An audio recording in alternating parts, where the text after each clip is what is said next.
शिवाय श्री शिवपुराण रुद्र संहिता खंड 3 अध्याय 8।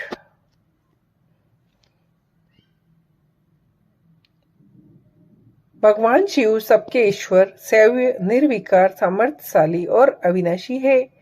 वे जल्दी ही प्रसन्न हो जाते हैं, शिवा को ग्रहण कर लेंगे, इसमें संशय नहीं है।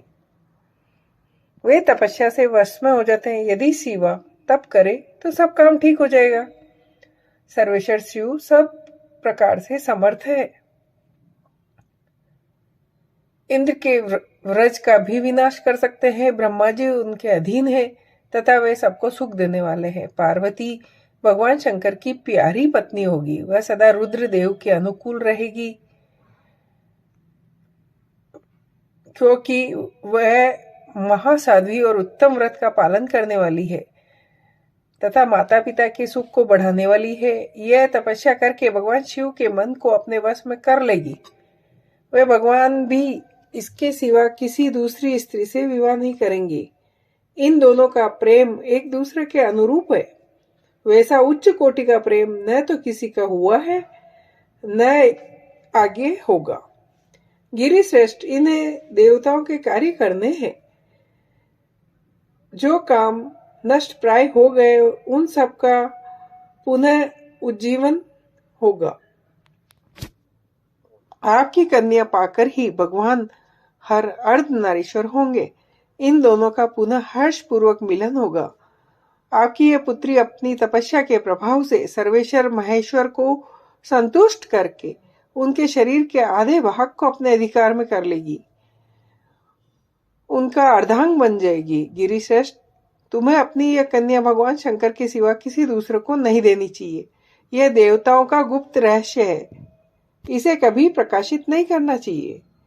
हिमालय ने कहा, ज्ञानी नारद, मैं आपको एक बात बता रहा है, उसे प्रेम पूर्वक सुनिए। महादेव जी सब प्रकार को की आसक्तियों का त्याग करके अपने मन को संयम में रखते हुए नित्य तपस्या करते हैं। देवताओं की भी दृष्टि में नहीं आते। देव ऋषि ध्यान मार्ग में स्थित हुए वे भगवान शंभु पर ब्रह्म में लगाए हुए अपने मन को कैसे हटाएंगे? विवाह करने को कैसे उद्यत होंगे? इस विषय में मुझे संदेह है। दीपक की लो के समान प्रकाशमान, अविनाशी, प्रकृति से परे, निर्विकार, निर्गुण, निर्विशेष जो पर ब्रह्म है, वही उनका अपना सदाशिव नामक स्वरूप है। वे उसी का सर्वत्र साक्षात्कार करते हैं। मुने, यहाँ आए हुए किन्नरों के मुख से उनके विषय में नित्य ऐसी बात सुनी जाती है। भगवान हर ने पूर्व काल में सती के समक्ष एक प्रतिज्ञा की थी।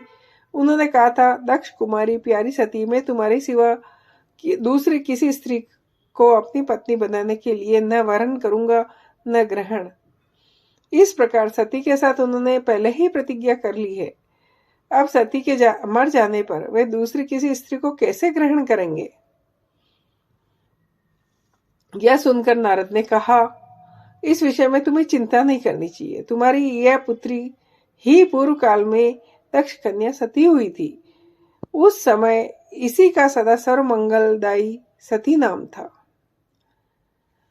उन्होंने पिता के यज्ञ में अनादर पाकर तथा भगवान शंकर का भी अपमान हुआ देख क्रोधपूर्वक अपने शरीर को त्याग दिया। वह सती फिर तुम्हारे घर में उत्पन्न हुई है। तुम्हारी पुत्री साक्षात जगदम्बा शिवा है।